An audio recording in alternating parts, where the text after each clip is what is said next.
महाराष्ट्र सरकार को लेकर कांग्रेस के पूर्व अध्यक्ष राहुल गांधी के बयान के बाद शुरू हुई सियासी घमासान थमता दिख रहा है।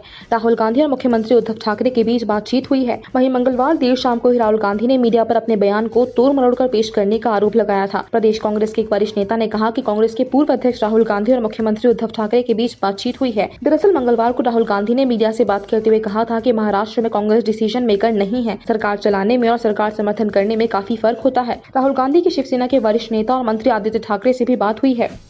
भारत के इलाकों को अपना बनाकर दिखाते हुए नया नक्शा प्रकाशित करने वाले नेपाल ने इस मसले पर अपने कदम पीछे हटा लिए हैं। समाचार एजेंसी ANI के मुताबिक नेपाल में नए नक्शे को अपडेट करने को संविधान में संशोधन करने के लिए बुधवार के लिए निर्धारित बैठक टाल दी गई है। इसके साथ ही नेपाल की प्रतिनिधि सभा में संशोधन के लिए संसद में निर्धारित चर्चा भी चल गई है। पार्टियों ने इस मामले पर राष्ट्रीय सहमति लेने का फैसला किया है। नेपाल सरकार ने एन मौके पर सांसद की कार्यसूची से आज संविधान संशोधन की कार्यवाही को हटा दिया। नेपाल की प्रतिनिधि सभा में संशोधन के लिए संसद में चर्चा आयोजित करने के लिए आज का दिन निर्धारित किया गया था।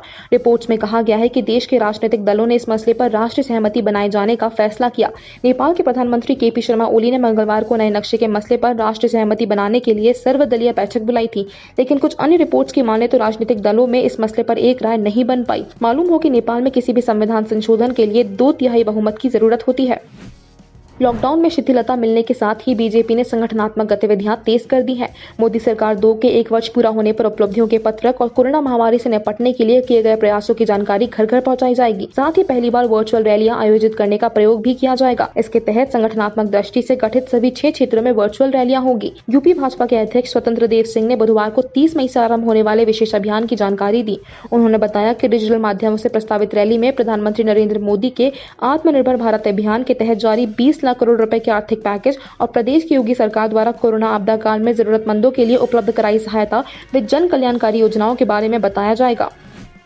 गुरुग्राम से साइकिल पर बिठाकर अपने बीमार पिता को सिंहवाड़ा प्रखंड के सिरहुली अपने गांव लेकर आई ज्योति कुमारी के जीवनी पर जल्द ही फिल्म और वेब सीरीज बनेगी। फिल्म और वेब सीरीज दिल्ली की भागीरथी फिल्म्स प्राइवेट लिमिटेड बनाएगी। कंपनी के प्रवक्ता ने बताया कि ज्योति की कहानियां चुनौतियों से भरी है। इसमें एक मजदूर की संघर्ष कथा है और साथ ही ये बहुत प्रेरक भी है।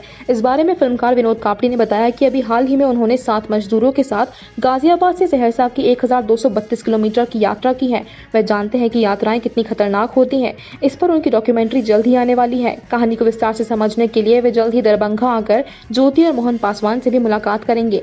इस संबंध में ज्योति के पिता मोहन पासवान ने बुधवार को विनोद कापड़ी की कंपनी BFPL के साथ एक अनुबंध पत्र पर हस्ताक्षर करके फिल्म और वेब सीरीज बनाने की सहमति दे दी है। इसके तहत ज्योति पर बनने वाली फिल्म के सर्वाधिकार विनोद कापड़ी को दे दिए गए हैं। प्रधानमंत्री नरेंद्र मोदी ने बुधवार को श्रीलंका के प्रधानमंत्री महिंदा राजपक्षे से टेलीफोन पर बातचीत की और उन्हें श्रीलंकाई संसदीय पारी के 50 साल पूरे करने पर शुभकामनाएं दी। दोनों नेताओं ने कोरोना महामारी के रोकथाम के उपायों के साथ साथ उसके स्वास्थ्य और आर्थिक क्षेत्र पर पड़ने वाले प्रभाव पर चर्चा की। प्रधानमंत्री नरेंद्र मोदी ने एक बार फिर राजपक्षे को आश्वासित किया कि भारत इस चुनौतीपूर्ण समय में भी श्रीलंका को हर संभव मदद देने के लिए तैयार है। इससे पहले PM मोदी ने श्रीलंका के राष्ट्रपति गोताबाया राजपक्षे से भी टेलीफोन पर बातचीत की थी। PM मोदी ने बातचीत में कोरोना महामारी के कारण स्वास्थ्य और आर्थिक क्षेत्र में पड़ने वाले प्रभावों को लेकर चर्चा की थी। साथ ही आश्वासित किया था कि भारत श्रीलंका को हर संभव मदद देना जारी रखेगा।